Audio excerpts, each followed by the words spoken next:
Olá! Boa noite a todos. Vamos começar a nossa live. Vamos esperar o pessoal entrar aqui para a gente já começar a falar com o professor André, com o professor Renato. Georgia não está aparecendo nada lá.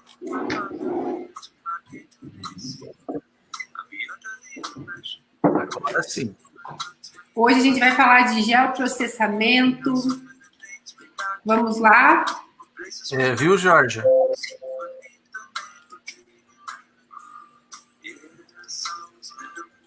Boa noite, professores. Boa noite. Boa noite. Já estamos online. Se quiserem já não sei se vocês já compartilharam no Facebook de vocês a live. Se não compartilharam, vocês podem compartilhar já. Para a gente já começar essa conversa hoje. Tudo ok aqui. Tudo certo aí? Tudo certo. Então, para a gente começar, né, eu gostaria que vocês se apresentassem e contassem para a gente um pouco da atuação profissional de vocês e um pouco do livro de vocês também. Se não compartilharam, vocês podem compartilhar já. Já começar essa conversa. André tem que fechar o seu Facebook, senão vai dar som. Fechei já. Tranquilo. Compartilhando. Professor, pode começar. Bom, sobre o histórico profissional, eu sou um ex-aluno da antiga Cefet Maranhão, fiz o curso de edificações informáticas, os dois cursos ao mesmo tempo lá na época de ensino médio. Posteriormente, eu fiz o curso superior de licenciatura em construção civil, é um curso que formava professores para a área de engenharia, né? Não sou engenheiro civil, mas tem uma grade aí bem específica sobre essa atuação. E fiz depois uma especialização em informática na computação e ingressei num mestrado em computação. Foi quando eu tive uma disciplina lá de banco de dados geográfico, me interessei pela área de geoprocessamento e procurei uma especialização, por acaso tinha uma aqui em São Luís, sou de São Luís do Maranhão, uma especialização que foi colocada à época, e eu fiz e me interessei muito, me apaixonei pela área, e desde então, foi em 2006 isso, eu comecei a trabalhar com geoprocessamento, inclusive com pesquisa. Eu sou professor do Instituto Federal do Maranhão desde 2006, na verdade, desde 2003 como substituto, depois de 2006 como efetivo, e fiz o doutorado na área de petróleo, engenharia de petróleo na UFRN, mas o foco foi o uso de geoprocessamento. Trabalhei aí com erosão costeira dentro de uma questão de áreas petrolíferas no Rio Grande do Norte, utilizando geodésia de alta precisão, laser scanner terrestre, trabalhando com questões de monitoramento ambiental. E quando voltei do doutorado em 2014, eu comecei a trabalhar muito fortemente com pesquisa, e aí tive alguns colegas que conheci ao longo dos anos, inclusive aqui no Maranhão, que fizeram doutorado fora, e fomos fazendo um grupo de pesquisa mais consolidado, e eu pesquiso desde 2014 a questão de erosão costeira, modelos digitais de elevação, e por conta dos colegas da área de biologia, oceanografia, que eu tive esse contato, esse estreitamento de relação, a gente começou a pesquisar sobre manguezal, né? Não é a minha área, à época, comecei a estudar, e o foco específico era sobre fazer mapeamento de manguezal, utilizando uma imagem de satélite, mas também dados de campo, espectroradiometria, coleta de folhas, fazer dendrometria das florestas, biomassa. E aí a gente começou a fazer a simulação também de como haveria, por exemplo, uma elevação do nível do mar e como é que o manguezal se comportaria a partir da tese do professor Denilson Bezerra, que é colega nosso, coautor do livro, para ver como é que o manguezal respondia a esse aumento. A tese dele era focada dentro da ilha de São Luís, a ilha do Maranhão, onde fica a capital do Maranhão, e a gente depois estendeu essa ação para outras regiões do estado. A gente queria modelar todo o estado de como o manguezal respondia a essa simulação, né? Então, eu falei um pouco da minha história de vida, né, de questão profissional, de formação, e já entrei um pouco no livro, porque a pesquisa ela foi focada ao longo dos anos no mapeamento de manguezal. Então, a gente trabalha muito intensamente desde 2014 com mangue, mas também mapeamento geodésico, modelos digitais de elevação, sistema de informação geográfica e informática aplicada, né? Porque eu tenho as duas áreas que eu considero. O meu grupo de pesquisa chamado de GIAGEL é Grupo de Informática Aplicada e Geoprocessamento. Esse é um pequeno resumo da minha história. Passo adiante, professor, agora. Vamos lá, então, professor Renato, sua vez agora. Ok. E, primeiramente, boa noite para todos que estão nos acompanhando. É uma honra nós estarmos aqui atendendo a esse chamado da editora Ítala, que é a editora que abraçou, né, a minha ideia dos livros, e dizer a todos que a minha história é um pouco antiga. Eu me formei em 86 na Universidade Federal de Santa Catarina como biólogo, e no ano seguinte eu já vim para São José dos Pinhais, onde resido até hoje, né, para fazer um mestrado na cidade de Curitiba, capital, na área de genética. Mas nunca usei a genética em minha vida profissional, né? E, na verdade, esse mestrado eu também nunca terminei, ganhei apenas o título de especialista, e segui minha carreira no magistério, né? Dei aula em muitos cursinhos, ensino médio, e também nesse período que eu fazia mestrado na Federal, em genética, eu dei aula na PUC, na Pontifícia Universidade Católica, na área de melhoramento genético, mas, como eu disse a vocês, eu não segui carreira nesse viés. Alguns anos depois eu ingressei nos quadros da Prefeitura Municipal de São José dos Pinhais, como biólogo, né, e é o cargo que eu exerço até hoje, né.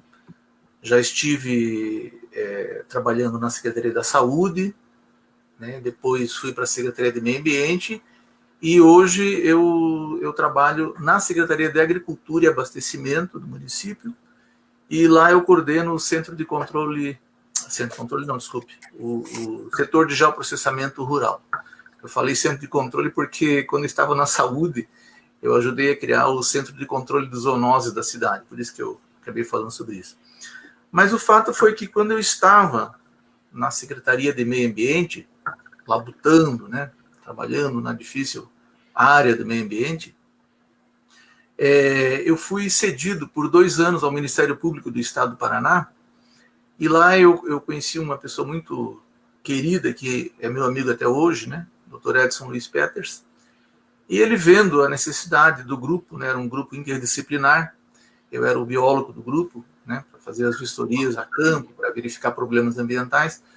Ele começou a prestar atenção no trabalho que nós desenvolvíamos e viu que o grupo como um todo precisava aprender um pouquinho mais para mexer em GPS, né? Era a ideia que tinha na época. Eu trabalhava um pouco com geoprocessamento, mas eu não tinha noção ainda exata do que era o geoprocessamento.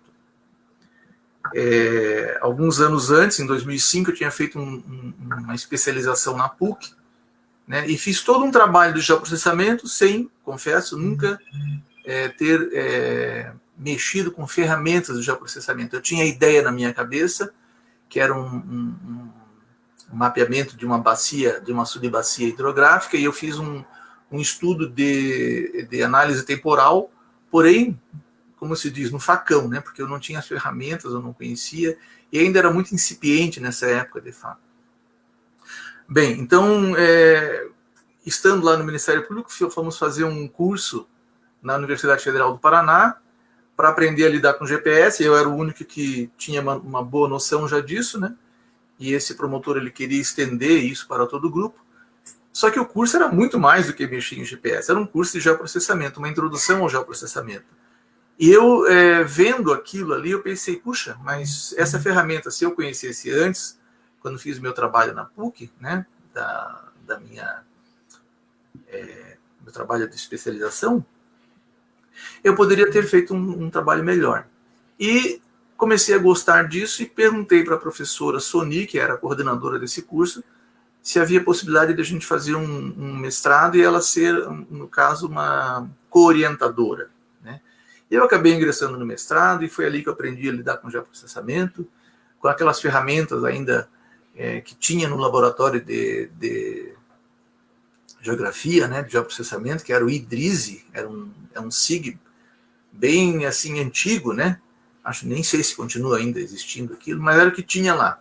E na prefeitura eles trabalhavam com ArcGIS, então é uma diferença muito grande, era alguma coisa mais ou menos como você trabalhar com Idris e com ArcGIS, é como se fosse o Linux nas primeiras versões e o Windows 10 hoje, né? Uma diferença bastante grande, assim. Então, só que isso fez com que eu crescesse muito na área, porque eu tinha que fazer a ponte entre os dois softwares e comecei a aprender e me aprofundar muito no geoprocessamento e a buscar literatura só consegui literatura de fora, né, norte-americana, e eu pensei, puxa, não tem nada aqui no Brasil de literatura, né, escrita na nossa linguagem e tal, e em função disso eu acabei conhecendo outros programas, né, e o QGIS, naquela ocasião, estava na versão 1.6, se eu não estou enganado, 1.4, passando para 1.6, né? Eu sei que na versão 1.8 eu abracei o QGIS como ferramenta de trabalho, pedi a instalação dele nas máquinas da prefeitura e comecei a buscar informação de literatura sobre o QGIS, que também não tinha. E foi daí que surgiu a necessidade de criar um livro. O meu primeiro livro, até vou mostrar para vocês aqui rapidamente, é esse daqui, né? Essa aqui é a primeira edição, ele já está em segunda edição, né? E esse livro ele serviu para algumas coisas. Primeiro, para eu fortalecer os meus conceitos em geoprocessamento, para transmitir às outras pessoas, né, esse conhecimento, né, na forma de um material didático, e principalmente a minha ideia maior era desmitificar aquela ideia que as pessoas tinham de que o geoprocessamento era um bicho de 7 cabeças. Eu até me lembro que quando eu comecei a aprender, algumas pessoas até falavam que não deviam, né, que era muito difícil aprender, que eu devia desistir disso, que não era para mim, que não era da minha área, enfim, um monte de coisa, né? Mas quanto mais as pessoas falam isso, mais eu vou atrás, né? Então eu acabei criando esse livro e, para nossa surpresa, o livro foi um sucesso. A comunidade que estava começando a trabalhar com QGIS comprou a ideia, né? O livro foi vendido para o Brasil inteiro, a primeira edição esgotou-se rapidamente, né? Nesse meio tempo houve muitos pedidos para que eu fizesse um curso de QGIS, então eu lancei um segundo livro, que é o QGIS, esse livro aqui, QGIS do ABC ao XYZ, que é um curso, né, escrito de QGIS, que por sinal é um dos livros que vai ser sorteado hoje na nossa live, né? Depois a Georgia vai falar sobre isso. E então, em função disso, acabei entrando de corpo e alma no geoprocessamento e estou trabalhando lá na agricultura com os meus colegas lá, fazendo um trabalho que tem em poucos locais do Brasil esse trabalho que envolve o geoprocessamento em uma unidade da Secretaria da Agricultura. É isso. Me estendi muito, né? Claro que não. Muito bom ouvir isso de vocês, né? E a área que vocês atuam, ela é muito interessante. O bom é que na live de hoje a gente vai saber de norte a sul sobre a geotecnologia e a geoinformação. Pensando nisso, como que vocês avaliam esses setores no Brasil hoje? Você pode começar, professor André? Sim.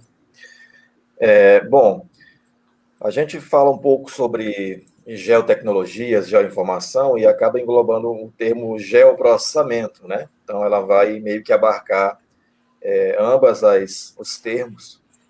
Essa área é uma área em plena expansão, né? A gente, falando um pouco da história minha com a do colega, nós temos aí 2006, 2005, né? Aqui no Maranhão, em São Luís especificamente, a gente contava nos dedos as pessoas que trabalhavam com geoprocessamento, né? Então, nós temos aí, de lá para cá, pelo menos 14, 15 anos de estrada, e eu, como professor, a gente tem formado várias pessoas para trabalhar dentro dessa área de geoprocessamento, mas ainda assim é uma área que para muitas pessoas eles não conhecem, tá? E você tem uma gama de atividades que pode incluir o geoprocessamento. Você pode aplicar geoprocessamento para qualquer área, ela seria transdisciplinar, esse que seria o termo, né? Não seria só interdisciplinar, ela transdisciplinar. Você pode aplicar a saúde, a educação, a agricultura, a saúde, enfim, você tem uma gama de possibilidades do uso de ferramentas, e existem vários tipos de ferramentas específicas. Então, você pode fazer um mapeamento com GPS, Você pode depois espacializar isso num SIG, pode fazer uma simulação numérica, tá? Uma simulação 3D, como é o caso do nosso livro especificamente, né? Tem simulações bidimensionais e tridimensionais. O grande problema, a gente vê de modo geral, são os dados. A coleta de dados é um ponto focal, né, para você processar e obter um resultado. Então, dependendo do que é o seu objetivo, você precisa ir para campo, você precisa coletar o dado fisicamente para depois processar. Tá? Então, algumas você consegue obter da imagem de satélite, você vai processar a imagem e obter, mas tem coisas que você tem que ir a campo, né, processar, coletar alguma informação e posteriormente processar.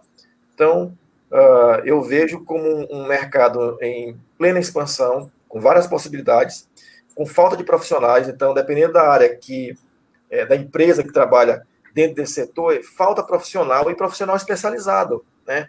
Por exemplo, vou dar um exemplo bem claro agora sobre o uso de drones. Quem sabe mexer com drone? Voar, né, pegar um equipamento e voar é tranquilo, qualquer um faz. Mas fazer um mapeamento com o uso de teorias sobre geoprocessamento, para você coletar um dado que seja preciso, acurado, e servir isso, por exemplo, para uma obra de engenharia civil, não é todo mundo sabe fazer, tá? Pode ter profissionais que fazem aí de qualquer maneira, mas fazer com uma maneira adequada, com qualidade, você tem que fazer um estudo mais aprofundado, tá? É isso que eu tenho a falar por enquanto. Bem, eu diria assim que concordando com o professor, né, o mercado do geoprocessamento e todas essas geotecnologias embarcadas, né, está mesmo em franca expansão no Brasil. Tem crescido bastante, até eu diria, né, mas nós ainda engatinhamos. Né, nós ainda estamos alguns anos atrás de países outros, né, que estão com digamos assim, o know-how, né, das tecnologias. Nós temos algumas empresas no Brasil que estão, né, começando agora a criar aqui no Brasil as tecnologias próprias, né, e eu cito uma ali de Florianópolis, Santa Catarina, que tem uma produção de drones bem interessante, mas, assim, olhando no aspecto do nosso país, né, eu diria que nós ainda temos muito a crescer. Né? É um mercado em franca expansão, como o professor falou, eu concordo, e a formação dos profissionais é que está muito fraca. Eu vejo pela minha área, por exemplo, né? Em biologia, não existe nenhuma cadeira, nenhum curso, nem nada que fale sobre geoprocessamento. E, particularmente, quem conhece geoprocessamento como nós conhecemos, fica estranhando que num curso, por exemplo, de biologia, né, não tenha nada que fale sobre o geoprocessamento, pois é uma das principais ferramentas de análise ambiental que nós temos disponível hoje. Né? Então, claro, agora está se expandindo bastante, né, com o advento do Google Earth em 2000, né, já fazem 20 anos, muita gente começou a dar atenção a essa visão espacial, a essa visão do alto, né, e é bem claro isso para todos, né? Quanto mais do alto se enxerga, melhor a visão e melhor a análise que você faz sobre o meio, né? Então, é estranho para mim ainda ver cursos de biologia que não dispõem, né, de cadeiras que envolvem o geoprocessamento. Para vocês terem uma ideia, aqui em Paraná, aqui em Curitiba, né, eu já fui contactado pelo Conselho Regional de Biologia para fazer cursos sobre isso, mas eu não sei se o pessoal tem muita aversão ou não entende que isso é importante, que até agora não saiu da conversa inicial, né? E muitos biólogos nos procuram querendo aprender geoprocessamento. Então eu vejo que tem todo um mercado aí esperando por profissional, né? Eu diria assim, para todos aqueles que têm alguma dúvida no que vão fazer, se vocês têm uma pontinha de desejo de entrar nessa área, entrem de cabeça, né? Se especializem, façam um curso de especialização, mestrado, doutorado, vão para frente, porque é um campo em expansão no nosso país. Né? Nós temos certeza que vamos ainda precisar de muitos, sabemos já que precisamos de muitos profissionais. E qualificados, né, professor? Porque qualquer profissional, nem dá para dizer profissional, né? Tá cheio de gente aí que carrega instrumento nas costas, mas não sabe lidar direito com a coisa, né? Principalmente, né, na área de geoprocessamento, não adianta você só saber lidar com os programas, ser apertador de botões, né, como a gente fala. Sim. mas compreender a lógica que está por trás do geoprocessamento, porque, como o professor bem disse, né, o geoprocessamento serve para quase tudo. Né? Eu tenho dado inúmeros cursos aqui para profissionais da área de segurança, da área da saúde, né, da área da educação, né? Então, nós, da área do meio ambiente, principalmente, nós precisamos entender que precisamos de profissionais. Né? Então, há uma carência de profissionais no mercado, há uma franca expansão de empresas no mercado, e eu vejo que é uma oportunidade aí para quem está na área de biologia, geografia, geologia e outras áreas, nas engenharias, né, ambiental e outras, né, de trabalhar com uma ferramenta e uma ciência, digamos assim, transdisciplinar, como bem colocou o professor, né, que é o geoprocessamento. Certo, professores, né? Tanto o Renato quanto o André, sabe que é um prazer para a editora Ítala ter vocês como autores nossos, né? Vocês podem contar para a gente mais especificamente sobre cada livro de vocês e qual que tem sido a receptividade deles no mercado? Certo. Esse aqui é o nosso livro, né? Então, a Dinâmica Espacial de Manguezais. Ele é um livro que surgiu a partir de uma união de pesquisadores, no caso minha, do professor Denilson, lá em 2014, como eu falei inicialmente. Ele fazendo doutorado no INPE, que tinha terminado de fazer o doutorado no INPE, a sua tese falava então sobre a simulação da elevação do nível do mar e a resposta do manguezal para essa elevação aqui na ilha de São Luís, né, na ilha do Maranhão. E a gente começou a fazer um mapeamento e melhorando o modelo 3D, o modelo de elevação que ele usou, né, porque ele usou o SRTM, a gente precisava ajustar, porque existem erros lá no SRTM.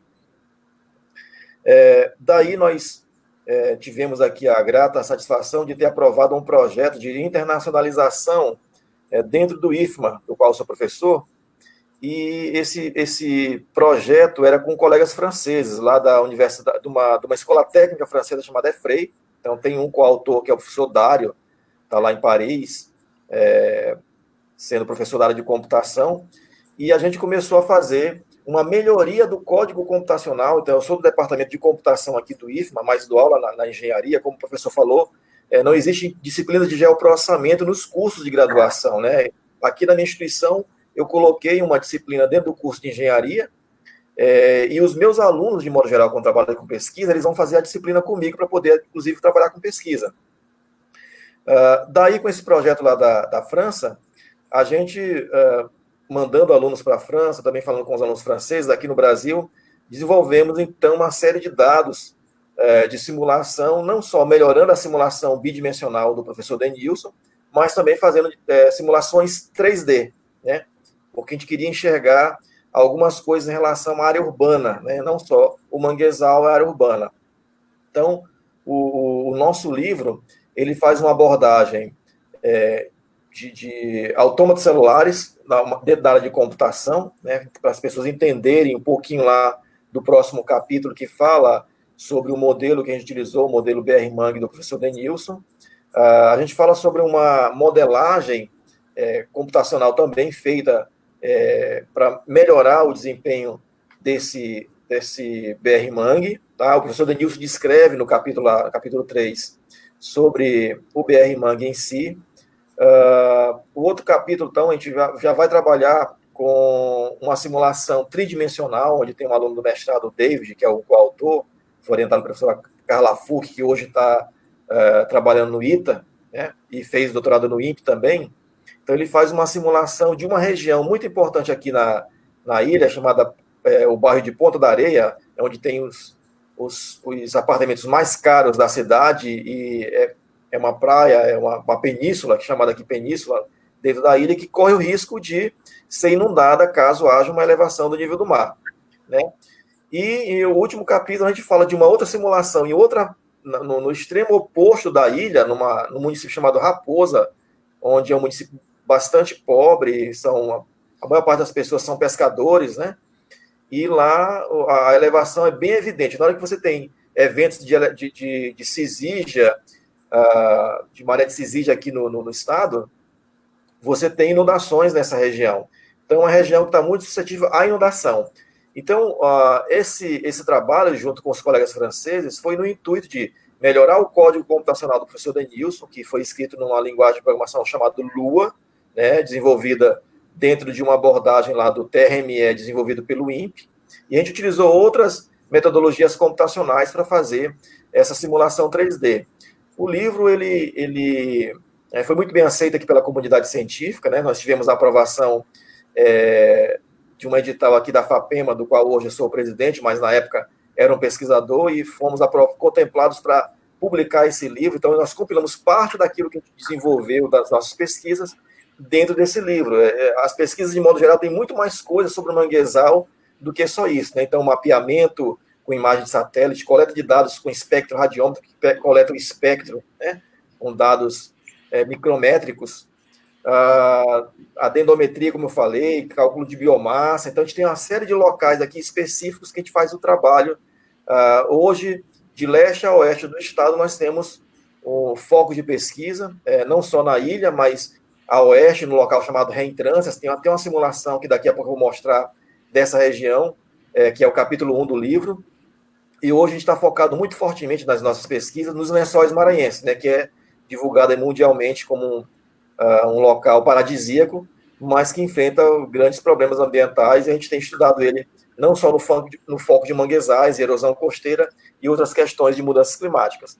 Então, o livro, a gente, a partir do professor Renato, que já tinha livros na área de geoprocessamento lá do QGIS, a gente viu a editora Ítala com a possibilidade de colocar o nosso livro à disposição da comunidade, né, para que pudesse adquiri-los e pudesse, assim, a gente divulgar mais fortemente o nosso trabalho. Então, aqui a gente faz um ponto focal que, de certa maneira, era um gap, né? Não existiam estudos dessa natureza aqui para São Luís. Em outras regiões do país, sim, mas para o Maranhão não existia nada. Então, a gente traz uma iniciativa, uma coisa nova, mas certas coisas que a gente coloca no nosso livro não tem, na verdade, nenhum livro, nenhum trabalho nacional que seja comparável a ele. Seria nesse sentido. Perfeito. Eu li o livro nessa semana, professor. Gostei bastante, viu? É uma aplicação bem clara, né, e específica do geoprocessamento, com N técnicas, né? Começa lá explicando bem didaticamente o que é o autômato celular e por aí vai. Bem, os meus livros, então, eu falei um pouquinho no início da apresentação, né? Então, tudo começou com esse cidadão aqui, né? E, às vezes uns termos meio diferentes, né? Então, o livro QGIS e Geoprocessamento na Prática, ele surgiu decorrente da necessidade de literatura nessa área específica aqui no Brasil. Por quê? Quando eu comecei a trabalhar com isso, já falei ainda há pouco, né? Eu fui atrás de literatura e não encontrei. Eu só encontrava tutoriais na internet. Aliás, eu tenho aqui que dizer que tem muita gente na internet fazendo um trabalho bem bacana, né? O pessoal lá do grupo QGIS Brasil, né? O nosso amigo Anderson Medeiros e tantos outros aí que trabalham, o Jorge Santos, né? Que trabalham nessa área de QGIS, labutam, né? Nessa área de QGIS. E acabei colocando nesse livro, então, a nossa percepção e a ideia do livro, desse livro QGIS e Geoprocessamento na Prática, como eu disse anteriormente, foi desmitificar a ideia de que o geoprocessamento era uma coisa muito difícil. Na verdade, não é. Né? É claro que cada vez que você vai aprender uma coisa nova, tanto quanto eu aprendi, você vai encontrar termos novos, vai ter que ir atrás de muita coisa, vai ter que ler muito para poder começar a se inteirar, né? E adentrar mesmo, né? Eu não sei se por força da minha experiência profissional, né, como eu labutei aí na área da saúde, né, como biólogo sanitarista, depois trabalhei muito tempo, ajudei a criar a Secretaria de Meio Ambiente do nosso município, então durante um bom tempo labutei nessa área, né, criei, com a minha experiência profissional na área ambiental e com o meu curso de biologia, criei uma grade de conhecimentos muito grande nesse lado, né? Também na área de direito ambiental, apesar que não sou da área jurídica, né? Mas trabalhei muito ao lado de advogados dessa área, e agora, mais recentemente, a partir de 2010, comecei a trabalhar lá na Secretaria de Agricultura, onde eu tenho amigos valorosos lá, a Marcela, né, o nosso diretor lá, o Ricardo, o Gabriel, a Angelita, muita gente boa lá trabalhando. Eu diria a vocês que a ideia desse livro veio, né, no intuito de preencher essa lacuna, né? Havia uma falta de literatura e a gente acabou criando o livro para gerar esse conhecimento, né? As pessoas que estavam começando, as pessoas que estão começando precisam de alguma coisa, né? E muita gente falava, mas eu acho chato ficar procurando tutorial na internet, seria bom um livro que fosse tranquilo, né? Então, eu penso que, como professor, a gente tem que ensinar as coisas de uma maneira assim, bem suave, a pessoa vai aprendendo devagarzinho, vai indo, quando ela vê, ela já tá fazendo, né? Já está praticando. E nesse livro, que diz geoprocessamento na prática, além dessa ideia de desmitificar e mostrar que o geoprocessamento não é um bicho de 7 cabeças mesmo, nós colocamos toda a base do programa QGIS e logo depois, em outras partes do livro, a gente começa a mostrar aplicações práticas do geoprocessamento com o uso do QGIS na área da saúde, na área ambiental, na área do urbanismo, né? E isso em função mesmo dessa nossa experiência de alguns anos, né, como funcionário nas secretarias aí do nosso município. Bem, o fato é que esse livro vendeu muito rápido, ele vendeu para o Brasil inteiro e extrapolou as divisas, as fronteiras do Brasil, né? Começou a vender, gente da Argentina pedir, né? E do Chile, do Uruguai, a embaixada da Venezuela, o consulado da Venezuela solicitou livro, acabou se vendendo para os Estados Unidos, para o Japão, deve ter algum brasileiro doido que comprou o livro lá. Só pode, né? Porque, enfim, vendi muitos livros para Portugal, para Espanha, para Itália, né? Acabou vendendo, esparramando o livro aí. Eu quando falo isso, muitos desses livros que foram para outros países não foram através não foi o livro impresso, né? Esse livro aqui, ele tem uma edição em e-book, né? Que está na Amazon também, né? Mas a minha ideia sempre foi vender o livro impresso, né? E nesse aspecto eu tive foi um presente, que eu digo assim, muito grande, ter a editora Ítala como aliada, né? Desde as nossas primeiras conversas com a Eliane, que é a editora-chefe lá, nós percebemos que ali era o caminho certo para a gente colocar nosso livro, e eu tenho certeza que o professor André também está satisfeito com o trabalho da Ítala nesse aspecto. Bem, o que aconteceu depois foi que, só um minutinho, que tem uma chamada aqui, mas eu vou ter que desligar a Eliane. Olha só, depois, quando esse livro surgiu, né, e vendeu rápido, eu tive que criar logo em seguida, né, a segunda edição dele. Então, esse livro, QGIS e Geoprocessamento, deixa eu colocar aqui, assim, né? Ele já está na segunda edição, tá? Também vendendo bastante, estamos quase acabando já essa segunda edição. E no decorrer da venda da primeira edição, o pessoal começou a pedir um livro que ensinasse mais sobre o QGIS, especificamente, porque o geoprocessamento na prática, aquele primeiro livro, ele fala do QGIS, mas para aquela pessoa que nunca viu o QGIS na vida e quer aprender a lidar com o programa, né? E eu aproveitei para embarcar aí junto algumas técnicas, usando o QGIS, algumas técnicas de geoprocessamento. Mas esse livro aqui, o QGIS do ABC, o XYZ, vou passar para cá, ele é como se fosse um curso, e era o que o pessoal pedia. Não, faça um livro que ensine QGIS do início ao fim, né? E essa foi uma tentativa nossa de fazer um livro, também teve bastante aceitação, tem alguns exemplares ainda, né? Esse livro aqui, nós vamos fazer um sorteio, né? Eu já falei para vocês, o número está aqui atrás, no papelzinho já definido, depois a Georgia vai fazer esse sorteio, ela vai falar sobre isso, né? Então, lá no finalzinho da nossa live, nós vamos sortear esse livrinho aqui, tá? Então é isso, a ideia foi essa, e foi surgindo numa sequência, né? E os livros estão aí para mostrar que aqui no Brasil a gente também pode fazer publicações, né, específicas sobre determinadas áreas, né? E uma coisa que eu sempre digo, né? Você tem que ter um pouco de coragem, né? Quando você vai fazer alguma coisa, as pessoas têm uma tendência a dizer, puxa, mas será? Né? Você vai fazer?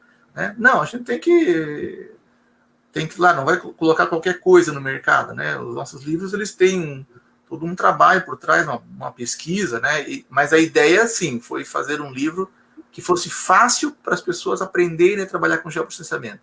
É o início, né? Já o segundo livro, que é GIS do ABC ao XYZ, vai um pouco mais além. Mas nunca se termina conhecimento em 1, 2 livros, né? Você sempre tem que ler mais, né? E agora, só antecipando um pouquinho, eu e o professor André Santos já estamos começando as conversas, né, professor? Permita falar aí. Sim, pode falar. Começando as conversas aí para a criação de um livro conjunto, né? Então, estamos aí amadurecendo a ideia, conversando, o que nós vamos colocar no livro, né? Mas ainda está bem incipiente, né? A ideia ainda está começando, né? Sim. É isso. Vocês realmente têm ótimos livros, né? E o que a gente vai falar agora é do sorteio que a gente vai fazer. Então, hoje, cada um dos professores vai sortear um dos livros deles. Eles têm números ali com eles. Isso. Mostrem, por favor, os seus números. Estão escondidos. E, no final da live, a gente vai fazer o sorteio. Então, cada um deles selecionou um número. E quem acertar primeiro o número, leva. É de 1 a 30? Né? Falando em livro, de novo, né? Eu queria saber do professor Renato, qual que é a diferença entre os seus 2 livros e o seu curso? Você pode contar para a gente?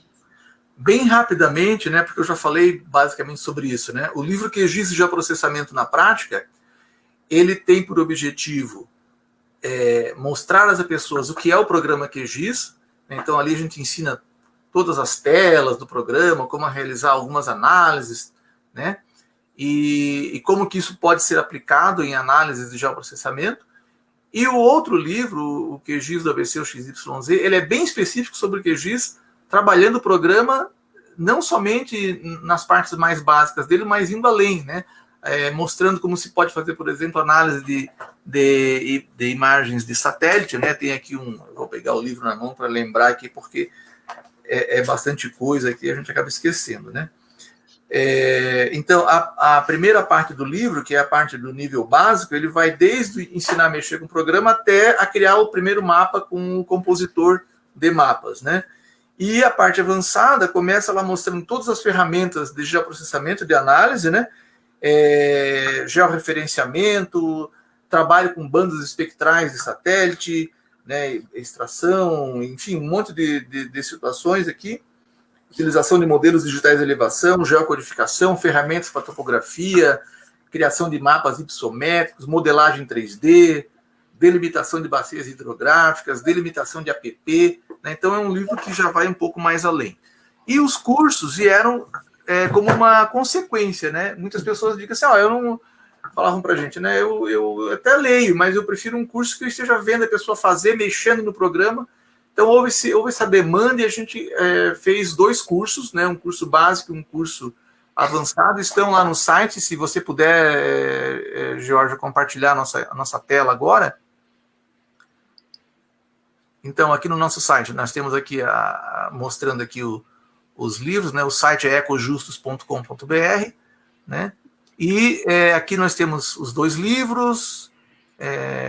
e os 2 cursos que nós temos disponíveis também. São cursos online, você compra lá na editora e depois que ela passar a confirmação da compra, a gente libera o acesso na área de aluno, né, onde você vai lá colocar o teu login e tua senha e vai acessar os cursos, né, de acordo com aquilo que você se inscreveu. Né, os livros, então, até já está com os valores aqui, mas a Eliana está com bastante promoção lá na editora, tá? É bom dar uma olhadinha lá na editora Ítala, que é o único canal que vende os nossos livros. É isso aí. E, professor André, conta pra gente a importância, né, do teu estudo dos manguezais e por que as simulações do níveis por que simular, né, os níveis do mar são tão importantes na área de vocês?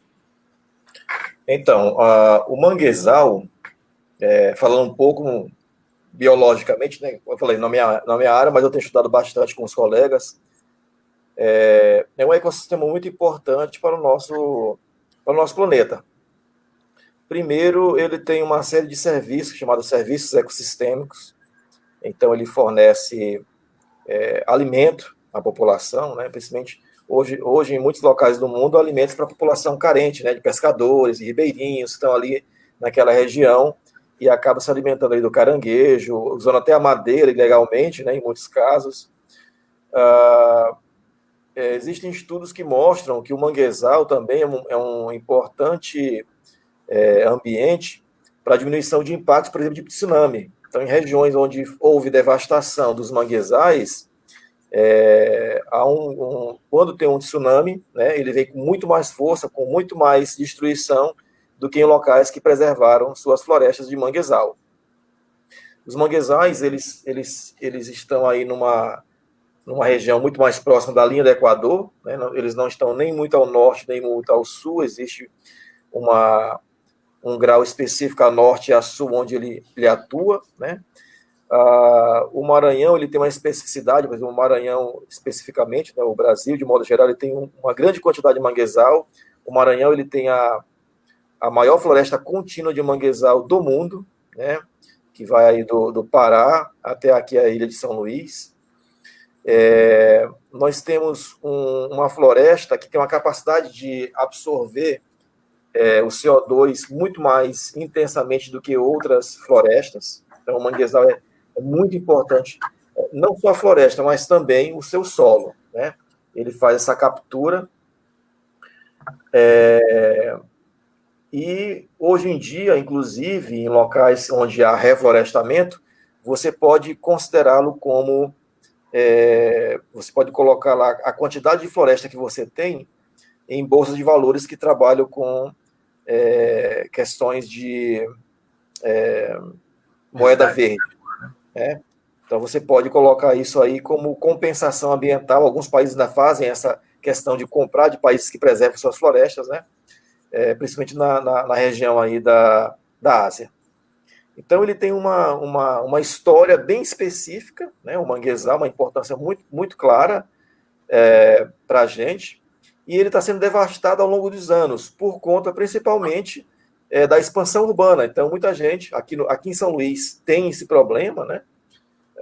De você destruir o mangue para implantar uma invasão, uma casa lá, uma ribeirinha, ou uma salina, ou uma carcinicultura, enfim, existem várias mudanças antrópicas para o sistema que você tem. Então, imagina que você vai ter um problema ao longo dos anos, dos próximos anos, de onde vai estar o manguezal se o nível do mar aumentar, né? Então, existem vários problemas do aumento do nível do mar, segundo estudos. Aí você tem problemas costeiros de erosão costeira, cidades litorâneas que podem desaparecer. Inclusive, alguns países do mundo já trabalham com planos para mudar as pessoas que estão no litoral e para mais adentro do continente, para evitar, porque os ciclos vão mudando ao longo dos anos, né? A gente está aqui num status temporal específico, mas ele é muito maior, né? Então, de milhares de anos, centenas de milhares de anos. Então, estudar atualmente elevação do nível do mar e como o manguezal responde à elevação, é importante você tentar entender o que pode acontecer ao longo dos próximos anos, se vai ter mortandade de manguezal, se o mangue vai migrar para dentro do continente, né? Em alguns locais ele morre, em outros ele está migrando, né? Aqui no Maranhão existe alguns locais que, diferente de outros locais do mundo, ao invés de morrer, ele está nascendo. Tá? A gente tem, nesse livro não, mas alguns trabalhos que a gente tem publicado, a gente tem evidenciado isso. Então, tem 2 pontos focais, manguezal, simulação. Os dois juntos, a gente está mostrando aí a importância de simular para mostrar se há mortandade ou se há uma evolução, um crescimento, né? Isso colocamos para a ilha, dentro do projeto do professor Denilson, da tese de doutorado. Depois fizemos o litoral oeste e agora litoral leste. Então, a gente está mapeando todo o litoral. Mas também, no outro trabalho que nós temos agora com outros colegas franceses da Universidade de Rennes, a gente fez um mapeamento de todo o manguezal da Guiana Francesa até o Maranhão. Então, daqui a pouco a gente vai fazer uma simulação aí da Guiana Francesa até o Maranhão, do que acontece com o manguezal frente à elevação do nível do mar, certo? Então, simular é importante, porque, inclusive, a gente pode levar a resposta dessa simulação para o poder público, né? Os gestores municipais, estaduais, o governo federal se interessam por esse tipo de estudos, né? Quer dizer, era para se interessar, né? Então, existem mapas que mostram a vulnerabilidade, a possibilidade de você fazer um plano de manejo da população, ou de tentar realmente reflorestar aquele manguezal para obter melhores resultados, não só para a população local, mas para o planeta Terra de modo geral. Esse é o ponto focal aí dos nossos trabalhos. Né? Daqui a pouco eu vou mostrar uma das simulações, eu vou mostrar como a gente simulou aí bidimensionalmente, né, 2 regiões, e em 3D também uma região aqui em São Luís, para vocês terem uma ideia de como é essa simulação, tá bom? Que aula, hein, professores? Cada vez ensinando mais aqui pra gente. O pessoal pediu para eu explicar de volta o sorteio. Então vai ser assim, olha. O professor André e o professor Renato, eles escolheram um número de 1 a 30. Eles colocaram ali dentro dos papéis que estão com ele. No final da live, a gente vai começar o sorteio e vai ser assim, pregão. O primeiro que colocar o número que eles escolheram, vence.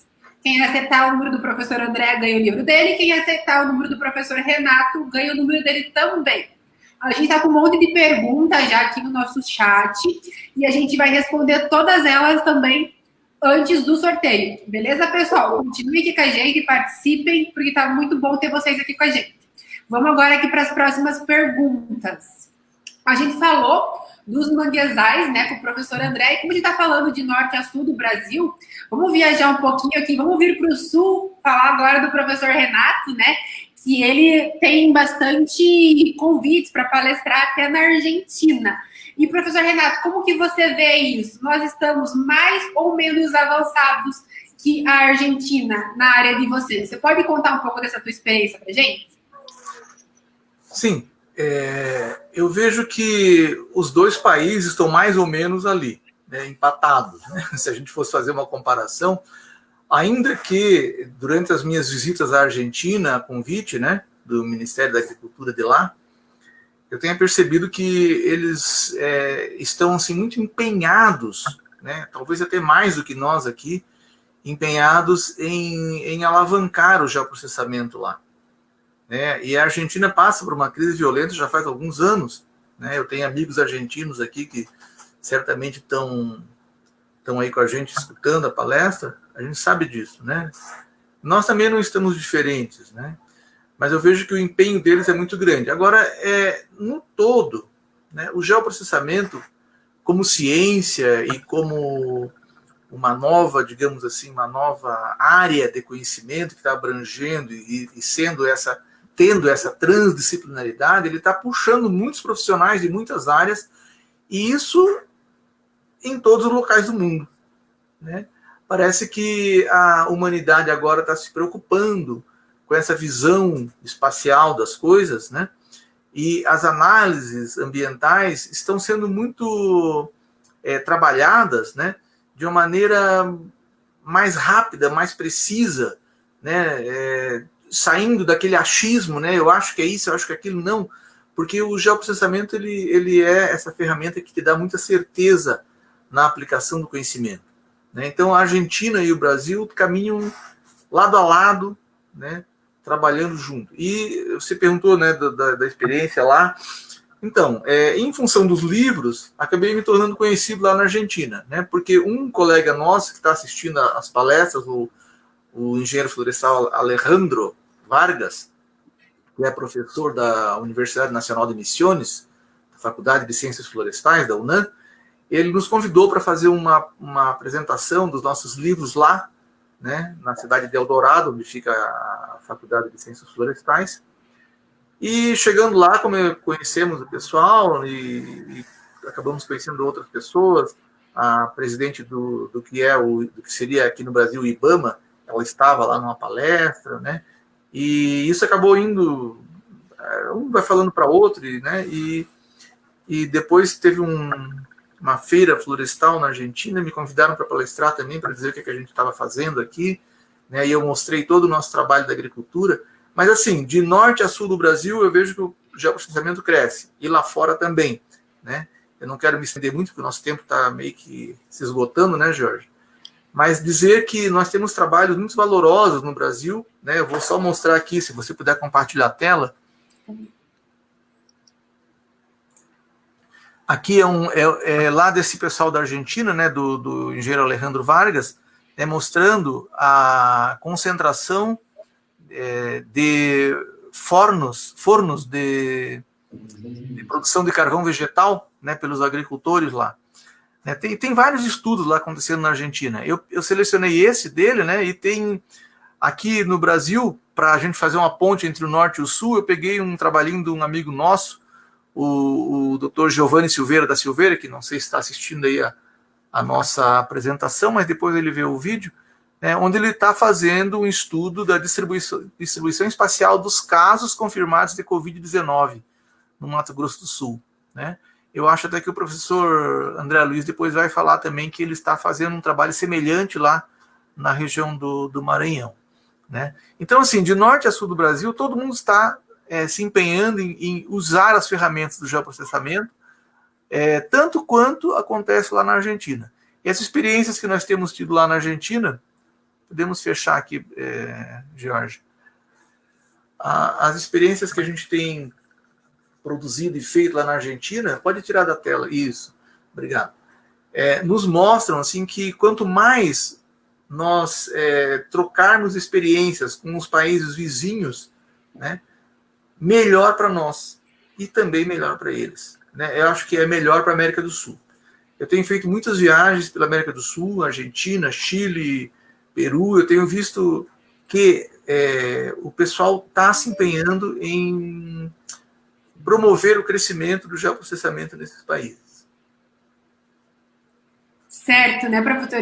Experiência é o que não está faltando aqui hoje, né? Vocês têm muito conhecimento sobre tudo. E agora eu queria perguntar para o professor André uma dúvida que eu acho que bastante gente tem, e eu principalmente, qual que é a diferença da simulação 2D com a simulação 3D? Você pode explicar isso para a gente, por favor? Então, eu vou compartilhar uma tela aqui com vocês. Eu vou colocar uma agora, pronto. Essa apresentação que eu vou fazer aqui é uma simulação 2D, certo? Então, ela está mostrando aí, deixa eu ver aqui, diminuir, dar o play, pronto. Ela vai mostrar, deixa eu ver, tá pronto. Ela está mostrando uma determinada região, o que está em verde é o manguezal, o azul é o mar, e o vermelho é a elevação do nível do mar, certo? E o que está acontecendo com o mangue? O vermelho é o mangue morrendo, né? E aí, nesse caso aí, ele não vai migrar, né? Porque tem a parte rosa, é uma área em que ele não consegue migrar, ele vai ficar ali na cor preta. Eu estou enxergando para essa região, é uma área específica, a gente fez aqui uma consultoria para uma empresa, a partir do modelo do professor Denilson. Será que o manguezal todo vai morrer? A elevação do nível do mar vai chegar a essa região? Eles queriam fazer um empreendimento comercial ali naquela área. Então, eu vejo bidimensionalmente, através das regras lá de autômatos celulares, que a gente fala no nosso livro, como é que as células que estão ali do mar, na interface com o mangue, vão interagir, e o que vai acontecer ao longo, por exemplo, de 50 anos. A gente quer enxergar daqui a 50 anos. Esse local ainda vai ter possibilidade, vai ter mangue. Você vê que o mangue quase praticamente todo morreu, certo? E aquela área mais escura foi a região que o mar chegou, né, e inundou.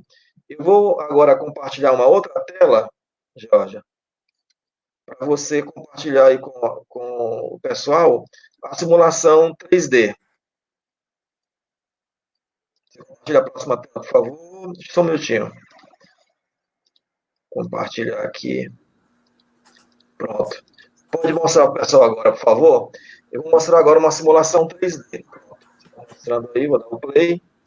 Então, aqui é a mesma área, só que o pano de fundo é uma imagem de satélite do Google, tá? É a mesma região.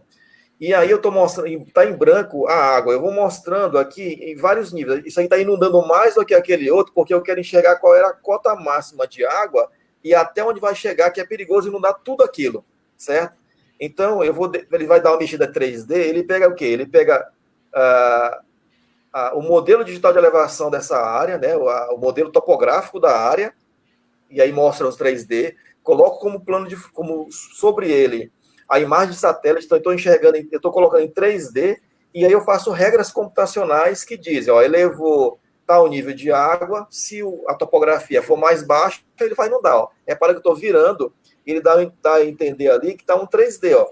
Então eu só peguei, né, a questão aí do Google Earth, botei como fundo, e aí eu faço a simulação 3D. Então, isso aí é uma das possibilidades que eu tenho, certo? Então, eu não estou mostrando o do livro, tá? É uma outra simulação, mas aqui é mais claro, porque a gente mostra ela bem claramente qual é a cota máxima que pode acontecer de inundação. Então, eu tenho simulações bidimensionais, tridimensionais. Eu mostrei 2 imagens aí que mostram claramente que isso acontece.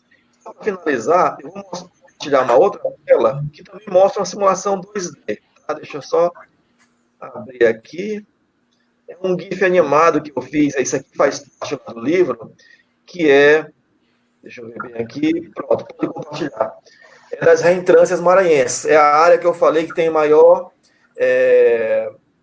área contínua de manguezais do planeta, certo? Você vê o que está em vermelho é o mangue que está morrendo, e o que está em verde bem clarinho é o mangue que está migrando. Então, a parte inicial, o mangue, ele está em amarelo, vai aparecer o amarelo, e o verde intenso é a floresta que está dentro do continente. O azul é o mar.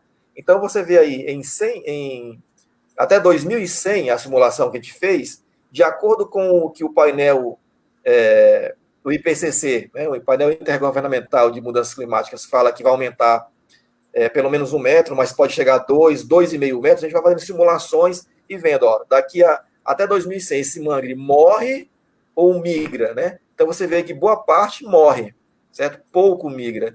Então isso é um estudo interessante que pode ser mostrado ao poder público. Toda essa região aqui praticamente não tem praia, é só mangue, muito pouco praia, certo? Isso aqui é do Pará, a fronteira do Pará, até a capital, São Luís. Então, estou dando um exemplo bem claro do que a gente fez. Isso aqui é o que a gente faz de pesquisa, certo? É um produto do livro. Isso. Ótimo, né? Assim, todas as ferramentas que vocês usam, elas podem ser trabalhadas para resolver problemas reais, né? Inclusive problemas epidemiológicos.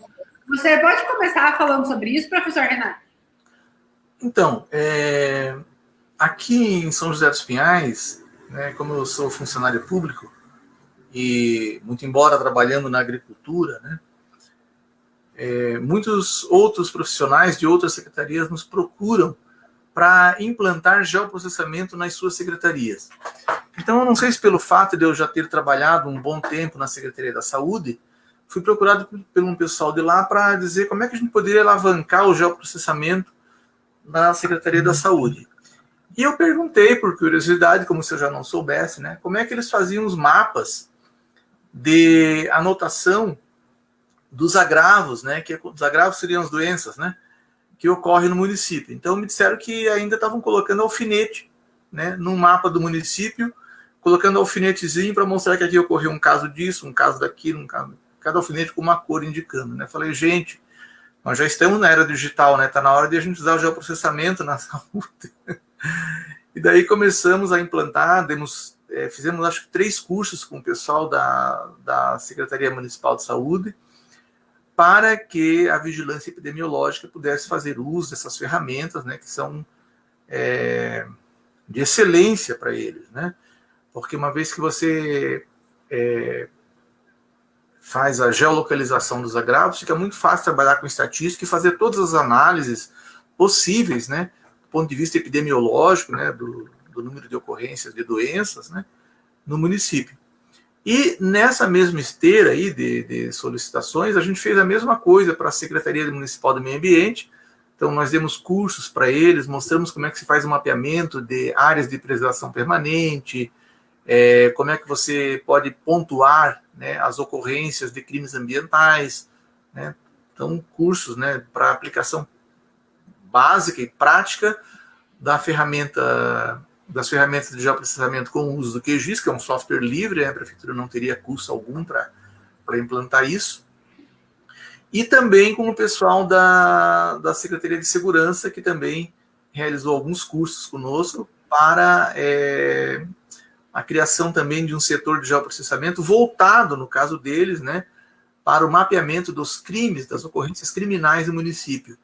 Então, nós temos trabalhado nessas 3 frentes, além da Secretaria da Agricultura, onde lá nós trabalhamos com os produtores rurais, com as suas propriedades, com as suas plantações e tudo mais, né? Mas no aspecto da epidemiologia, né, que eu acho que depois o professor André Santos vai falar alguma coisinha na sequência, né, nós temos trabalhado para a implantação dos sistemas de geoprocessamento, né, de sistema de informação geográfica, né, que trabalham no geoprocessamento, na Secretaria Municipal de Saúde. E eu penso assim que muitas outras secretarias acabam vendo o trabalho que as outras estão fazendo e isso vai se multiplicando, né? Essa é a ideia. Professor André, você pode falar do trabalho que vocês têm feito com a Covid-19, que eu acho que ele é bem interessante para esse momento. Você pode contar para a gente como que ele está funcionando? Sim. Bom, a gente iniciou aqui uma pesquisa através de um formulário eletrônico de identificação aqui da percepção da população sobre a Covid. Na verdade, a gente pediu autorização para os colegas que fizeram na Universidade Federal do Ceará e na UFRN, aplicaram o mesmo questionário, e nós adaptamos aqui para São Luís, para a região metropolitana de São Luís, e desde o dia 16 a gente tem mapeado essa percepção das pessoas. Nós estamos aqui 3.430 pessoas que já responderam desde o dia 16. A gente está justamente agora criando os mapas dessa percepção aí para os 2 primeiros dias, porque a gente vai comparar com a mesma proposta que o UFC fez. Eles fizeram alguns mapas que mostram aí com 2 dias qual é a percepção daquele pessoal que respondeu o formulário. A gente está tabulando. Eu vou até compartilhar aqui uma tela com você. Deixa eu só compartilhar aqui para mostrar aqui uma janela do QGIS que eu abri. Do QGIS não, do ArcGIS. Jorge, para você autorizar aí a mostrar a tela. Pronto, ó. Esse aqui é um mapinha que a gente fez mostrando os dados dessa percepção, aqui especificamente a quantidade de pessoas entrevistadas, né? Então, nos primeiros 2 dias tivemos 2.400 pessoas que responderam, a maioria de São Luís. Então, ela mostra, eu estou espacializando a quantidade de pessoas que responderam ao questionário. E aí, cada pergunta depois, eu vou tentando mostrar através de cores, né? De cores que mostram quantidades, mas eu tenho a legenda ali do lado. Por exemplo, se alguma pessoa tem sintomas de Covid, se alguém lá foi confirmado que tem Covid. A outra pergunta fala se eles concordam do isolamento social. A gente pergunta também, por exemplo, se tem alguém do grupo de risco e dizer qual é exatamente aquele... de que ele é o grupo de risco, se é diabetes, hipertenso, idoso, profissional de saúde, e a gente vai mapeando isso de modo geral. Nesse da região metropolitana, a gente até fez uma modificação, por exemplo, perguntando se, por conta da pandemia, a pessoa está desempregada, né? Então, a gente tem uma pergunta que vai tentar mostrar isso claramente. A gente tem um outro formulário também que mapeia todo o Maranhão, todo o estado do Maranhão, e aí foi um pedido da Secretaria de Saúde para modificar o questionário, foram menos perguntas, mas também saber se a pessoa está sentindo algum dos sintomas da Covid. Então, a gente tem uma pergunta lá sobre se tem tosse, febre e insuficiência respiratória. Então, se a pessoa tem os 3 itens, dizer o local, o bairro, o CEP, a gente está meio mapeando essa informação, depois a gente vai espacializar no mapa e vai entregar para a Secretaria de Saúde. Olha, no município tal, está ocorrendo 30 pessoas que têm esses sintomas da Covid e lá nesse município não tem hospital, essa pessoa não tem para onde ir. Né? Então, de modo geral, no Brasil, nós temos grandes centros hospitalares nas capitais ou em grandes cidades, mas no interior, em cidades pequenas, não tem. No Maranhão, isso também é recorrente. Então, a gente tem a ideia de espacializar isso e entregar para o poder público. Então, nós temos 2 questionários que estão rodando dentro das redes sociais, a gente está colocando na TV, na rádio, colocando em sites específicos das universidades, também aqui da Fundação de Amparo à Pesquisa, a FAPEMA, para que a população tenha acesso, possa responder, e está aqui uma ferramenta de um problema real sobre a pandemia, e eu estou coletando o dado, processando e colocando, espacializando aqui no SIG, né? No caso, eu estou usando aqui o ArcGIS, mas também uso o QGIS, eu tenho aqui as versões 2.18 e 3.2, se não me engano, do QGIS, que eu uso também muito fortemente. Então, são ferramentas que a gente utiliza no dia a dia. Então, são coisas que a gente faz quando eu vejo um problema, eu tento espacializar ele. Isso é comum aqui para mim. Então, a gente que vivencia o geoprocessamento, a gente tem uma outra forma de enxergar as informações. É isso. Certo. Tem uma informação importante no comentário que chegou aqui para a gente, que eu achei bem relevante, professor André, que o Rafael Oliveira diz que ele está fazendo isso no interior do Maranhão também, Imperatriz. Ele está mapeando a doença do Covid-19 no município e na região de abrangência. Então, nós temos alguns grupos. A gente começou inicialmente com um grupo aqui mais concentrado em São Luís, somos cerca de 13 a 14 pessoas fazemos isso, mas a gente teve depois, agora, essa semana, a ciência de que outros grupos fazendo a mesma coisa, inclusive dentro da universidade aqui estadual e também na região Tocantina, que é a Imperatriz, né? Tem um grupo lá também fazendo o mapeamento da região, mas mostrando também no Maranhão. Cada um tenta colocar uma forma de visualização, eles têm uma forma, nós temos outros dados, então temos um questionário rodando, mas também estamos coletando dados do que a Secretaria de Saúde tem colocado aí e tentado meio que fazer uma análise, né? Deixa eu só mostrar uma coisa aqui específica que eu acabei de fazer agora à tarde, que é uma coisa bem interessante, tem acontecido no país, de modo geral. Deixa eu compartilhar aqui um gráfico que eu fiz. Deixa eu falar de um pouco de pesquisa, né? Pesquisa científica, de entendimento. Só compartilhar. Esse aqui é um gráfico feito no Excel, são as faixas etárias das pessoas que estão sendo contaminadas por Covid, no mês de abril. Então, eu peguei do primeiro dia de abril até hoje, até ontem, o que foi notificado aqui pela Secretaria, a gente vê claramente que as pessoas que têm maior índice de contaminação estão na faixa etária entre 30, 39, 40, 49. Né? Então, o gráfico é semelhante. Então, isso é interessante de enxergar. Aí, depois eu posso pegar isso, por exemplo, fazer um cruzamento espacial. Que população é essa? Eu tenho um outro estudo, a gente está fazendo até um artigo agora, que é mostrar aonde está concentrada essas pessoas que estão sendo mais contaminadas, quais são as cidades que têm mais pessoas com essa faixa etária. Então, eu tenho um mapa para isso, certo? Um outro gráfico interessante que a gente está montando qual é a faixa etária de morte. Quem é que está morrendo mais? Está morrendo acima de 60 anos. E isso é claro, o gráfico mostra claramente isso. Tem um alto índice de infectados de 30 a 49, 30 a 50, né? Mas quem está morrendo é de 60 em diante. O índice é muito alto. Então, os gráficos mostram isso claramente. E depois eu começo a cruzar com informações espaciais. Isso aqui é um ponto focal. Interessante. Parabéns pela iniciativa do pessoal da região Tocantina. Nossa, é incrível, assim, e os gráficos, eles mostram aqueles números que a gente vê mesmo, né? Do índice de pessoas que estão sendo contaminadas, de quem está vindo a óbito. Então, bate muito. E é ótima essa pesquisa, né? Parabéns, professor. Obrigado. Agora, assim, para a gente finalizar, né?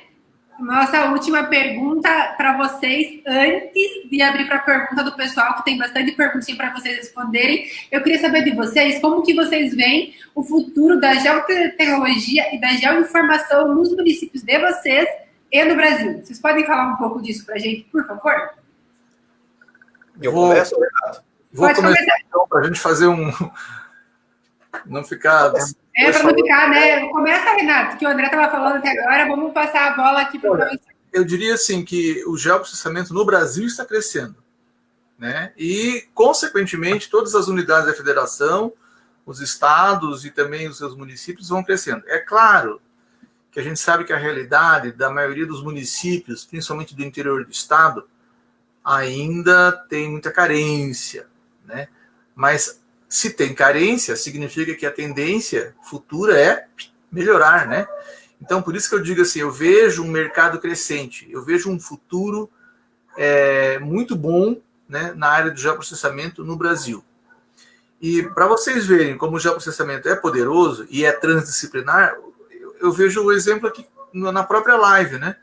O professor André Santos, que é engenheiro de formação, e está fazendo trabalho de geoprocessamento na área da epidemiologia, né? Então, eu, biólogo de formação, trabalhando com um tema da área geográfica, geomática, né? Por quê? Porque o geoprocessamento é bem isso mesmo, né? É uma ciência transdisciplinar.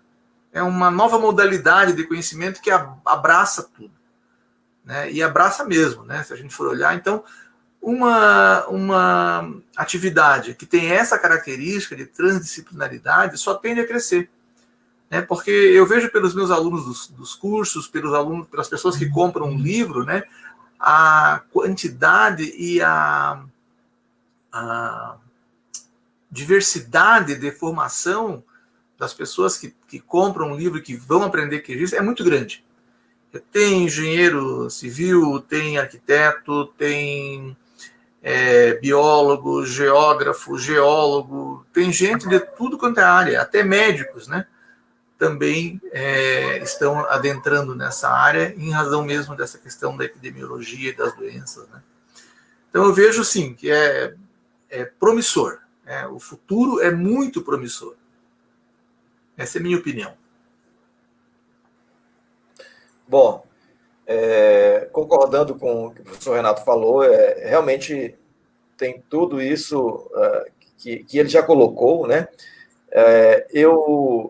Eu tenho aqui uma experiência pioneira aqui no estado do Maranhão. Nós criamos o primeiro curso de especialização na modalidade à distância, gratuito, financiado pela CAPES.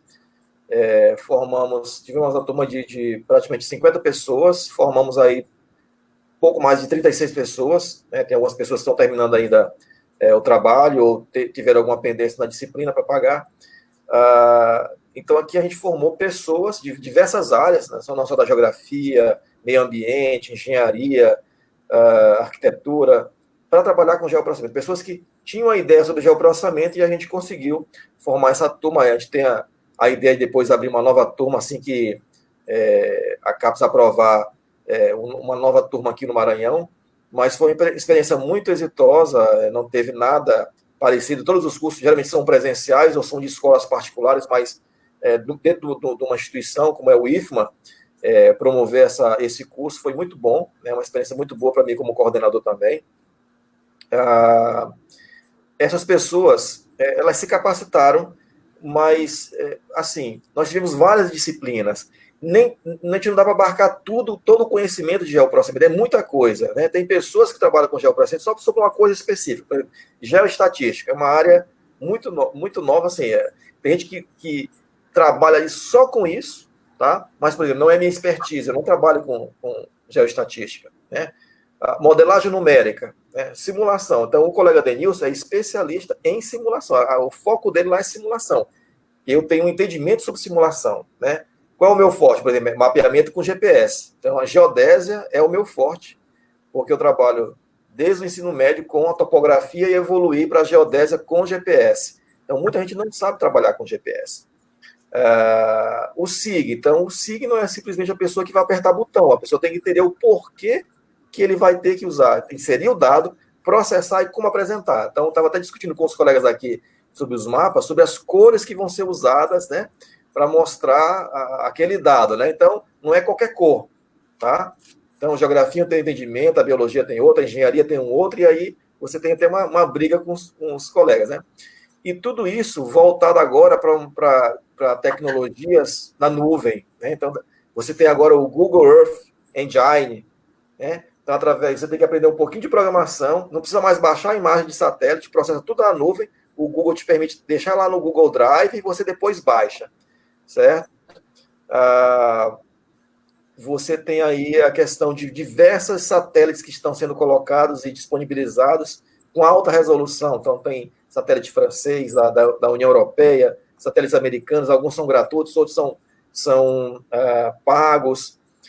Eu estou trabalhando agora, mais recentemente, também com dados, com os colegas franceses, de pluviometria, né? Então, satélites que capturam chuva, tá? Então, a gente está espacializando quanto teve de chuva num determinado período, até por conta de mudanças climáticas, você tem o entendimento de onde está chovendo mais, onde tem mais seca, né?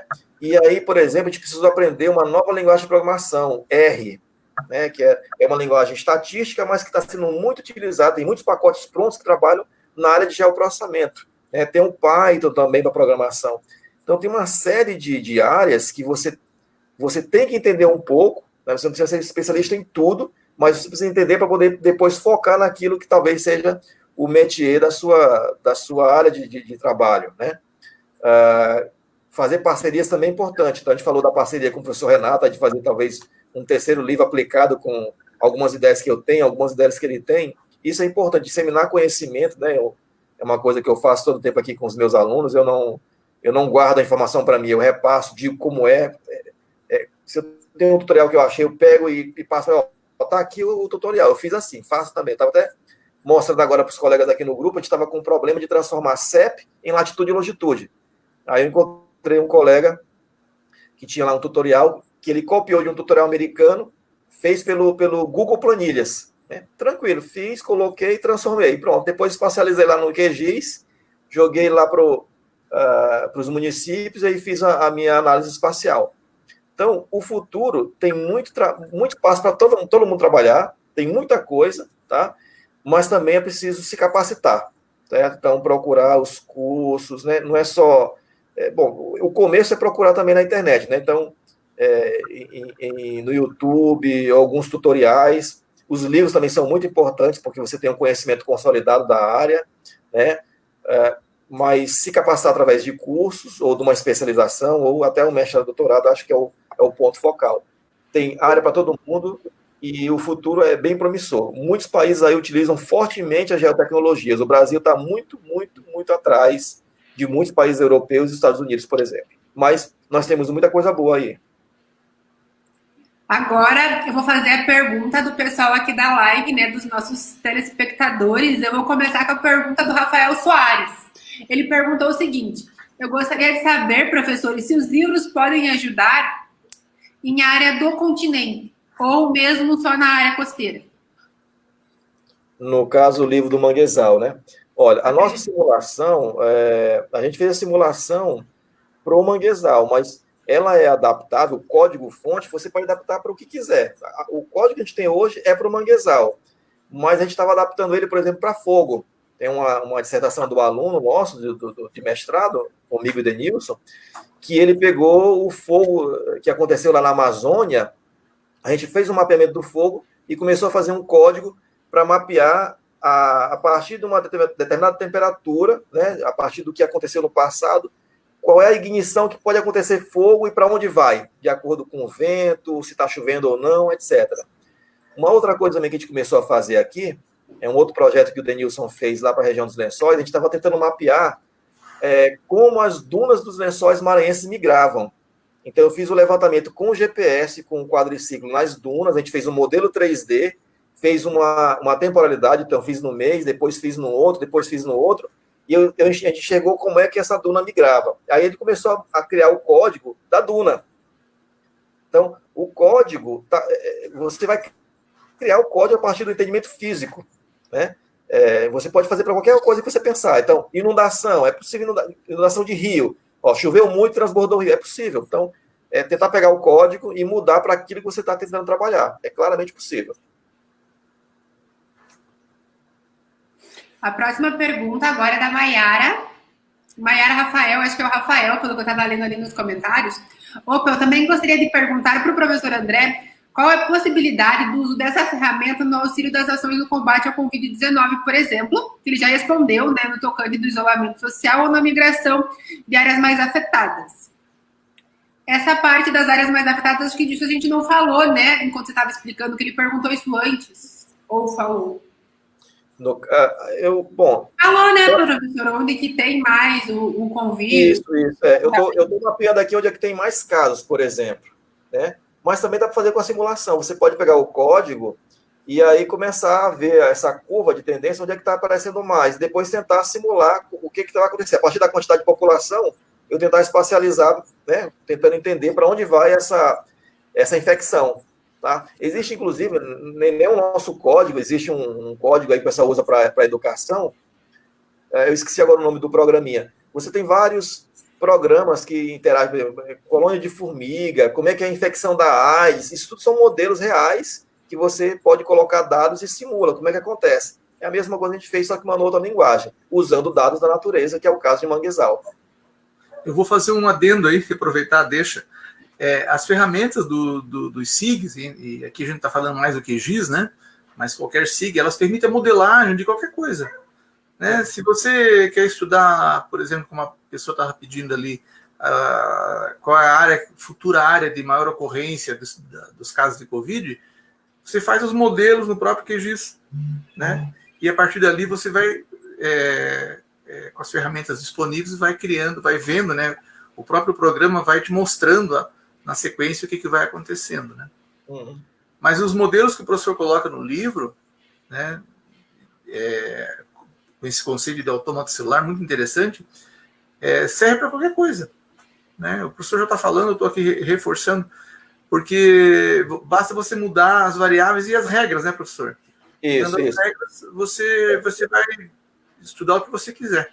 Eu posso pegar uma célula, a célula pode ser fogo, pode ser água, pode ser a duna, pode ser qualquer coisa. Entendi. A próxima pergunta, vou abrir ela aqui para gente, é do Rafael Oliveira, né? Rafael Oliveira, isso. É da Covid Imperatriz? Já foi respondida. Essa já foi respondida. Daí também tem os agradecimentos, né? Que o pessoal da Argentina, o Alejandro, ele entrou, né? E falou que a Argentina tá ligada em você, professor Renato. E que é uma honra ter recebido você lá com eles. Achei esse comentário bem bacana também. Ele me comentou aqui pelo WhatsApp, eu acabei vendo aqui que o reitor lá o decano, né, que lá eles chamam de decano, da Universidade Florestal, também estava assistindo, né, o Fabián Romero, nosso colega, né, nosso amigo que nos recebeu muito bem lá na Argentina, né. Sim. Para nós é um prazer saber que estão assistindo a gente, né, estão curtindo essa live aqui. Muito boa. As pessoas curtiram muito e foi uma live repleta de elogios para o trabalho de vocês. Eu acho que depois vocês conseguem ver com calma, elogio a elogio aqui, curtir, comentar e agradecer essas pessoas que estão aqui prestigiando o trabalho de vocês e elogiando, porque realmente é muito bom o que vocês fazem e realmente resolve problemas reais e ajudam muito na nossa vida. Agora vamos fazer o sorteio. Jorge, A última pergunta que apareceu. Jorge, eu só queria comentar, tem uma pergunta que foi colocada aqui também no Zap, se pode simular, por exemplo, nosso código pode simular mangue de qualquer lugar do país. Pode. Basta, eu pego o meu código, né? Eu posso, como eu falei, eu posso mapear da Guiana até o Maranhão, eu podia ser lá em Santa Catarina, Rio Grande do Norte, eu posso fazer o Brasil todo. Né? Só não dá de fazer Rio Grande do Sul, né, professor? Não tem no Rio Grande do Sul, não tem. Não tem mangue lá. Não tem mangue lá. Mas posso simular o manguezal de todo o país. Né? Dá para fazer sim. Ok, Jorge, contigo. Rafael Soares, né? Desculpa, eu troquei o seu nome. Não, Rafael Oliveira, eu troquei o seu nome por Rafael Soares, né? Perdão aqui pelo meu equívoco. Agora vamos ao sorteio, pessoal. Opa. Todos preparados, dedinhos prontos. Vamos começar agora a enviar aqui nos comentários os números de vocês para concorrerem a esse livro, hein? Vamos esperar, eu quero ver bastante comentário agora. Vamos ver quem vai ganhar esse livro. Já temos 51 pessoas online aqui. Vamos lá. É professor. Não, pode mostrar? Ainda não. Vou falando os números. 17, 7. Ainda não, hein? Os professores não se manifestaram. É de 1 a 30, Rafael. Mas assim, você está sorteando qual livro? Os dois. Os dois. O primeiro número que acertar, diga, acertou o meu. Primeiro número que acertar. Tá bom. Olha só, até agora não. Vamos lá. 3, 45, 6, 20, 26, 25. Olha só. Tem algum desses números já? Pelo que eu já vi, já saiu o meu ali. Vou repetir os números que já saíram, então. Já saiu aqui o meu número, e o do professor também acho que já saiu. O meu já saiu, já ouvi o meu saindo aí. Já saíram? Já, vamos lá. Então, mostre os números, por favor. Para não dizer que tem chuncho, né? Para não dizer que tem chuncho. Para não dizer que tem chuncho. Eu vou tirar o livro, aliás, o número, né? Tá aqui na minha mão, ó. Tá aqui. Na hora do sorteio sobe a live. Vamos lá. Pode mostrar? Pode mostrar. Atenção, o meu número é? Meu 25. Opa. E do professor 25, o professor André, 27, o professor Renato. Eric, você vê pra gente quem foram as primeiras pessoas que acertaram? O Eric tá aqui comigo, fazendo a auditoria desses números. A gente já vai falar para vocês quem foram os vencedores. Tem bastante mensagem, ele já acha. Enquanto isso, professores, eu queria que vocês fizessem uma consideração final agora aqui na nossa live, cada um de vocês, de agradecimento a todo esse pessoal que veio assistir a gente. Tá, queria agradecer inicialmente à editora Itra por essa oportunidade, né, de fazer essa live. Eu não tinha feito nada parecido com essa questão de divulgação de livro. Acho que foi muito interessante, ainda mais ao lado do professor Renato, que também para mim é uma referência, né, no livro de QGIS. Eu falei para ele que eu comprei os 2 livros, muito bons, eu já usei intensamente, de vez em quando venho aqui e pego como referência. Tem uma gama lá de passo a passo de tutoriais e de tirar dúvidas também, são muito importantes lá para a gente, né? Queria agradecer, então, aos meus alunos e amigos que estão aí na live agora nesse momento, e a divulgação que fizeram muito forte para outros colegas. A gente está hoje concorrendo com um assunto muito pertinente para o país, né, da queda do ministro da Justiça. Então, as pessoas que estão nesse momento ouvindo a gente aqui são pessoas que estão interessadas realmente em geoprocessamento, tá? Queria agradecer. Agradecer também aos meus colegas que contribuíram para esse livro dos manguezais, o professor Denilson, o professor Helder, a professora Carla Fouque, o professor Dário, que está lá na França, os nossos alunos David, que agora é professor da Universidade Estadual, e o Elilson, que trabalha na Vale. Todas são pessoas importantes para chegar a esse momento e ter essa obra. A nossa primeira, a obra de nós todos, é a primeira obra, um livro, né, consolidado. A gente espera que tenha mais oportunidades de publicar outras coisas. Enfim, e também agradecer a Deus por essa oportunidade, né? Então, o Criador aí que nos dá vida e permite que a gente viva a cada momento. Obrigado, pessoal.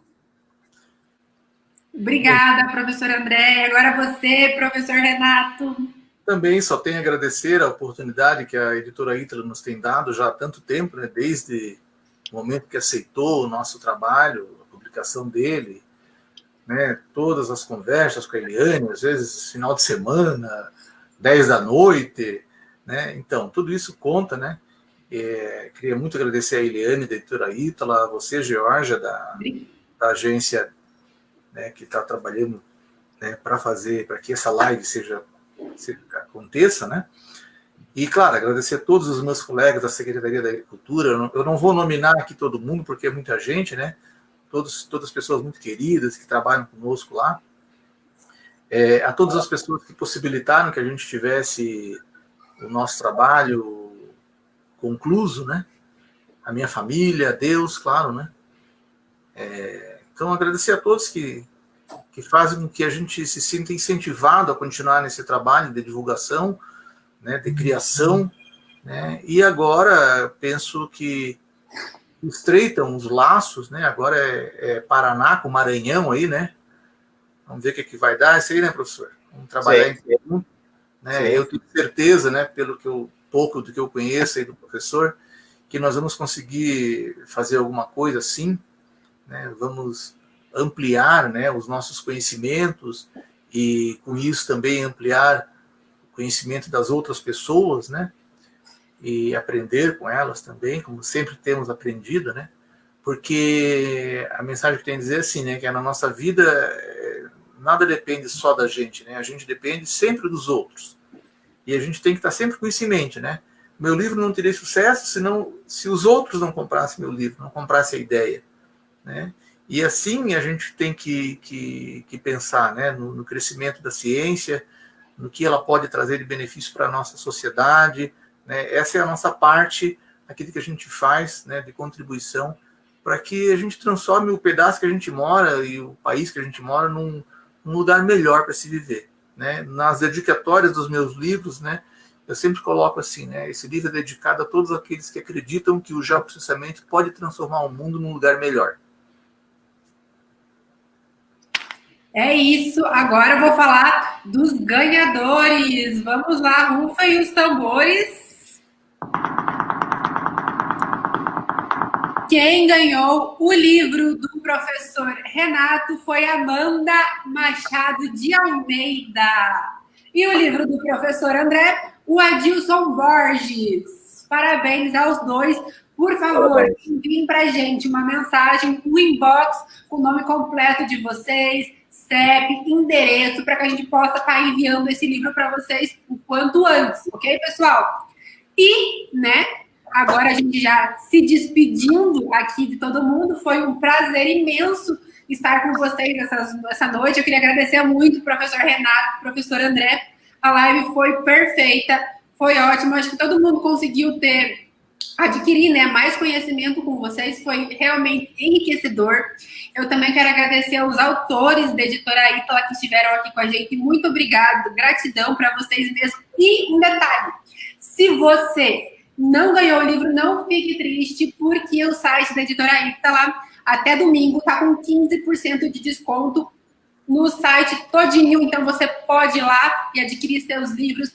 Se você é professor, você também tem um desconto. O boleto também tem 8% de desconto. Temos modalidades de impresso, que é o registro módico também, com valor super acessível. Então, aproveitem e façam as compras dos livros de vocês. Boa noite, pessoal. Espero que vocês tenham gostado. Aguardem as próximas lives e nos vemos depois. Até mais. Boa noite. Boa noite. Tchau, tchau. Boa noite, gente.